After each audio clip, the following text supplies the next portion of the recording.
Siamo al Parco Regionale dei Colli Euganei. Guarda questo bellissimo paesaggio, sembra quasi dipinto da un bambino.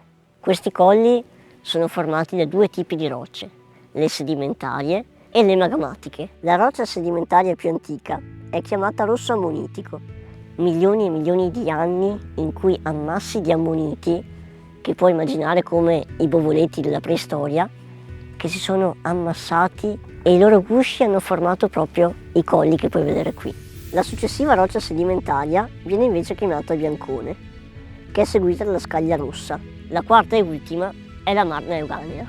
Camminiamo in quello che pensiamo essere il ventre della terra, ma in un certo qual senso camminiamo anche negli scheletri dei giganti antichi. A completare l'opera, 43 milioni di anni fa, è fuoriuscito del magma da fratture della crosta marina, che si è espanso sul fondale formando rocce basaltiche.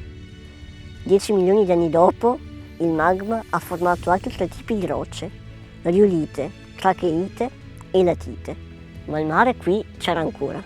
Dunque immagina che solo le cime di questi colli si affacciavano nella superficie marina, un po' in stile isolotti tropicali. Scopri il parco dei Colli Euganei, escursioni incantevoli, bici, ville, giardini, musei ed esperienze didattiche, ma molto altro ancora. Visita il sito parcocollieuganei.com.